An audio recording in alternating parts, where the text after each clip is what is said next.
दोस्तों, आज की कहानी बहू या नौकरानी। एक दर्द भरी कहानी। पूरे 4 साल बाद हेमंत कनाडा से लौटा था। कनाडा में एक ब्यूटी प्रोडक्ट्स बनाने वाली कंपनी के लिए हेमंत काम करता था। हेमंत अपने देश, अपने घर लौटकर काफी खुश था। एयरपोर्ट पर उतरते ही हेमंत की नजरें अपने परिवार वालों को खोजने लगी।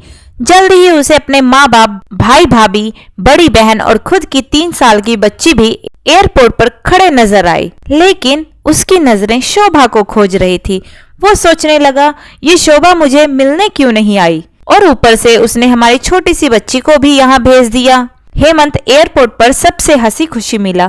फिर उसने शोभा के बारे में पूछा तो उसकी दीदी बोल पड़ी, भाई वो घर पर ही है, तुम्हारे लिए खाना तैयार कर रही है। वह तो आज ही तुम्हारे आने की खुशी में काम करने लगी है, वरना वो कोई काम करती कहाँ है। हेमंत ने अपनी बेटी को प्यार से उठा लिया, लेकिन उसकी बेटी उसे देखकर रोने लगी।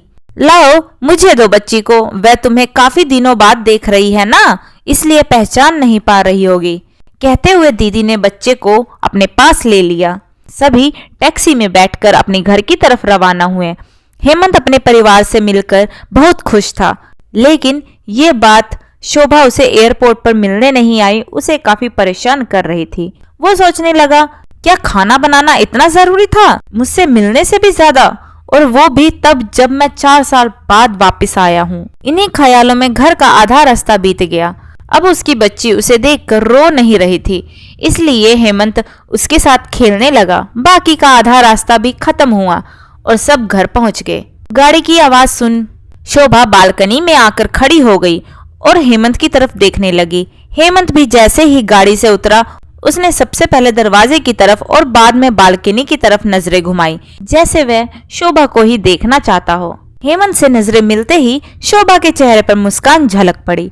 हेमंत भी उसे देखकर हल्के से मुस्कुरा दिया। सभी घर के अंदर गए। शोभा सबके लिए पानी लेकर आई और सभी को पानी देने के बाद फिर से किचन में चली गई चाय बनाने के लिए। थोड़ी देर तक सभी परिवार वालों से बातें करने के बाद हेमंत शोभा को बुलाने लगा। माँ ने उसे बीच में ही टोकते हुए कहा, रहने दो उसे किचन में, थोड़ा काम कर लेने दो, बाद में अपने आप आ जाएगी। तुम बैठो यहाँ मेरे पास, वैसे भी कहाँ ज्यादा काम करती है वह। हेमंत यही बात दूसरी बार शोभा के बारे में सुन रहा था। अब उसने सोचा, मेरे परिवार वाले मुझसे झूठ थोड़ी न बोलेंगे, हर दिन नहीं होता होगा इतना कामकाज, आज थोड़ा सा है, करने देते हैं, मैं बाद में उससे बात कर लूंगा। हेमंत अपने परिवार वालों से बातचीत में मगन हो गया। एक के बाद एक रिश्तेदार और पड़ोसी हेमंत को मिलने आते रहे और शोभा को किचन से बाहर निकलने का समय ही नहीं मिला। सभी के लिए चाय बनाना, नाश्ता बनाना, यही करते करते शाम हो गई।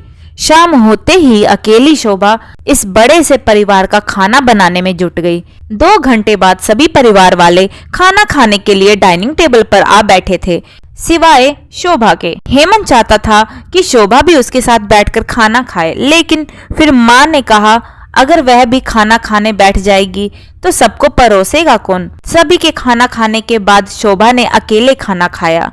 रात को सोने के वक्त हेमंत और शोभा अच्छे से मिल पाए। हेमंत शोभा के साथ काफी बातें करना चाहता था, लेकिन वह उसके चेहरे पर थकान और नींद अच्छे से देख सकता था, इसलिए उसने शोभा को परेशान न करने का फैसला किया और उसे सोने दिया। शोभा सोने ही वाली थी कि उसकी छोटी बच्ची रोने लगी, तो शोभा तुरंत उठकर उसे दूध पिलाने चली गई। हेमंत कब सो गया उसे पता ही नहीं चला। जब सुबह बच्ची की रोने की आवाज आने लगी तो हेमंत उठा और शोभा को पुकारने लगा।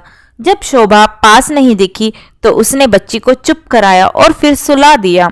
हेमंत बाद में शोभा को देखने लगा तो शोभा उसे फिर से किचन में ही मिली, जो सुबह सुबह ही जल्दी उठकर घर वालों के लिए चाय नाश्ते की तैयारी में लग गई थी। अब हेमंत सोचने लगा, माँ और दीदी तो कहती थी कि शोभा ज्यादा काम नहीं करती, लेकिन जो मैं देख रहा हूँ वो तो कुछ और ही है। हेमंत अब सब समझ गया था, पर वो अपनी माँ को ऐसे नहीं बोल सकता था कि शोभा से ज्यादा काम ना कराया करो, इसलिए अब उसने खुद ही शोभा की मदद करना शुरू कर दिया था। हेमंत के हाथ बटाने से शोभा को थोड़ा अच्छा लगने लगा था। पहले जहां उसका चेहरा थकान से उतरा रहता था, अब उस पर थोड़ी थोड़ी चमक आने लगी थी। हेमंत ने कुछ दिनों में ही महसूस कर लिया था कि शोभा अब वो शोभा नहीं रही थी जिसे हेमंत शादी करके लाया था। वो तो कोई और ही थी जो तोते की तरह बोलती थी, और ये शोभा तो बिल्कुल चुप और गुमसुम है। ऐसा लगता है कि जैसे किसी दबाव में हो, किसी डर की वजह से सहमी हुई हो। हेमंत शोभा को उसके काम में और ज्यादा मदद करने लगा। हेमंत का ऐसा व्यवहार अब घर वालों को खटकने लगा। घर के सभी बड़ों और उसकी दीदी ने मिलके हेमंत को समझाया, तुम अपनी बीवी की मदद करते हो, उसमें हमें कोई एतराज नहीं है, लेकिन तुम्हें भी एक हद तक ही ऐसा करना चाहिए। जब तक कोई तुम्हें ऐसा करता ना देख रहा हो तब तक सब ठीक है, लेकिन जब कोई तुम्हें बीवी के होते हुए बर्तन धोते देखे तो वो अच्छा थोड़े ही लगता है। और सोचो, आगे चलकर शोभा को तुम्हारे हेल्प की आदत पड़ गई तो तुम्हारा अपने काम में ध्यान लगाना मुश्किल हो जाएगा। हेमंत हमेशा से ही अपने परिवार वालों की बात मानता आया था। जिस तरह से सबने हेमंत को समझाया था, हेमंत भी उनकी बातों में आ गया। अब हेमंत शोभा की मदद करने से कतराता था। कभी कभार वह बच्ची के लिए दूध गर्म कर लिया करता, उससे ज्यादा कुछ नहीं। घर वालों ने हेमंत को विदेश जाने से मना कर दिया और कहा कि यहीं पर कुछ काम कर लो। हेमंत ने अब घर से ही ब्यूटी प्रोडक्ट्स ऑनलाइन बेचना शुरू कर दिया। उसका परिवार भी बढ़ गया। अब उसे 2 बेटियां और एक बेटा था। दोनों बेटियां स्कूल जाने लगी थी, लेकिन बेटा अभी भी छोटा था। जितना हेमंत कमाता था उतना सबके लिए काफी नहीं था। काफी सोच विचार करने के बाद हेमंत ने यह फैसला किया कि वह अब शोभा के साथ शहर जाकर रहेगा, जहां पर शोभा भी काम कर पाएगी और वह घर से ही अपने ब्यूटी प्रोडक्ट्स को बेचना शुरू रखेगा। इस तरह से वह अपने पैसों की तंगी को पूरा करेंगे। परिवार वालों ने भी हेमंत को इजाजत दे दी। हेमंत चाहता था कि माँ भी उसके साथ रहे, लेकिन माँ को शहर में आना मंजूर ना था। माँ बड़े भाई के साथ रहने लगी। शहर में अब शोभा नौकरी करती और हेमंत घर से ही ऑनलाइन अपने प्रोडक्ट बेचता। कई साल ऐसे ही बीत गए। शोभा घर का काम और बाद में बाहर का काम करके पहले से भी ज्यादा थकी थकी रहने लगी। परिवार वालों की हेमंत के दिमाग में डाली बातें अभी भी उस पर असर करती थी। वह यहाँ पर भी शोभा का हाथ ना बटाया करता। हेमंत अब दिन रात अपने प्रोडक्ट बेचने में मशरूफ रहता। कभी कभी शोभा उससे कहती कि मुझे अच्छा नहीं महसूस हो रहा है, मुझे डॉक्टर के पास ले चलो। वो हाँ कह देता, लेकिन अपने काम में इतना खो जाता कि कभी उसको डॉक्टर के पास नहीं ले जाता।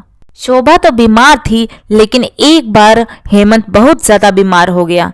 इतना बीमार हो गया कि उसे अस्पताल में भर्ती करवाना पड़ा। अस्पताल में हेमंत के पास सिर्फ शोभा थी और कोई नहीं। इतना बीमार होने के बाद भी उसके परिवार वाले सिर्फ उससे मिलकर वापस अपने घर चले गए थे। उसका सहारा बनने के लिए, उसकी तकलीफ बांटने के लिए कोई भी उसके साथ नहीं था। बिस्तर पर पड़े और शारीरिक तकलीफ से गुजर रहे हेमंत को अपनों का ऐसा व्यवहार बहुत तकलीफ दे रहा था। फिर वह सोचता कि उसने भी तो शोभा के साथ जिंदगी भर यही किया है। क्या वो शोभा का जीवन साथी सिर्फ नाम का ही रहा था? जब साथ देने की बारी आती थी तो उसने दूसरों के बहकावे में आकर उससे किनारा कर लिया था। यहाँ तक कि शोभा के खुद अपने मुंह से कहने के बाद भी उसकी तकलीफ वो नजरअंदाज करता आया था। हेमंत को अब अपना दर्द शोभा के दर्द के आगे मामूली सा लगने लगा। उसके दर्द को ना बांटकर उसने बहुत बड़ा गुनाह किया हो, ऐसा उसे लगने लगा। पश्चाताप के आंसू हेमंत की आंखों से बहने लगे। उसने अपनी सारी गलतियों और गुनाहों के लिए शोभा से माफी मांगी। तो दोस्तों, जीवन साथी का मतलब होता है जीवन के हर उतार चढ़ाव में, जीवन के हर मोड़ पर साथ दें। साथ होने और साथ देने में उतना ही फर्क होता है जितना सिर्फ वादा करने में और सचमुच वादा निभाने में होता है। तो दोस्तों, आपको हमारी आज की कहानी कैसी लगी कमेंट करके जरूर बताइएगा। कहानी पसंद आई हो तो वीडियो को लाइक शेयर करें और चैनल हिंदी स्टोरीज डियर को सब्सक्राइब करें। वीडियो को पूरा देखने के लिए बहुत बहुत धन्यवाद दोस्तों। तो मिलते हैं अगली कहानी में, तब तक के लिए जय श्री कृष्णा।